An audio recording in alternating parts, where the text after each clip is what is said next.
এখান থেকে আমরা দুইটা জিনিস পেলাম, একটা হলো ইনি মরে যায়, দুই নাম্বার ইনি কথা বলেছেন ইমাম শেরে বাংলার সঙ্গে, ইমাম শেরে বাংলা উপরে, আর উনি কোথায়? উপরে দিলে ভেতরে যায়নি, বলে কি বলে না? উপর থেকে কথা বলতেছেন, ভেতরে শুনতেছে কিনা?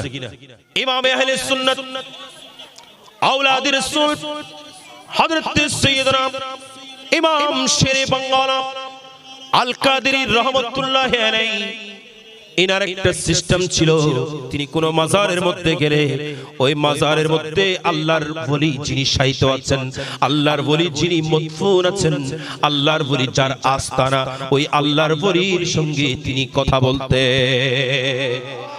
আমরা এমন ইমাম পেয়েছি যিনি সরাসরি মাটির উপর থেকে দাঁড়িয়ে মাটির ভেতরে কথা বলতে পারেন।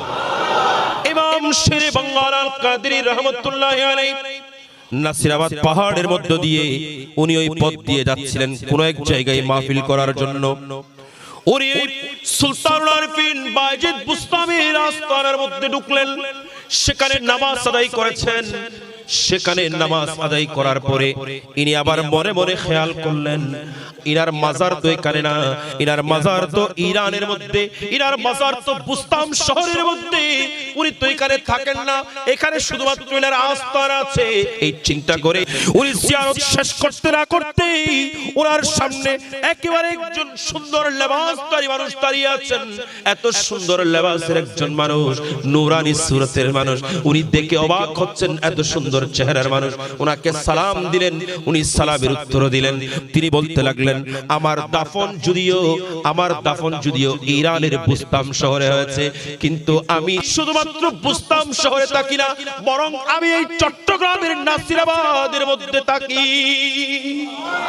উনি ওনার দিওয়ানে আজিজ শরীফের মধ্যে উনি লিখতেছেন, মদফনে ও গরচে গশতা দরমিয়ানে বুস্তাম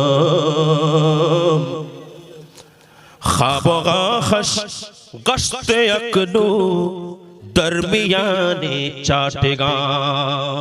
যদিও সুলতানুল আরিফিন ওনাকে ওই বুস্তাম শহরের মধ্যে দাফন করা হয়েছে, কিন্তু উনি এই চট্টগ্রামের জমিনের মধ্যে, এই নাসিরাবাদ পাহাড়ের মধ্যে উনি অবস্থান করে।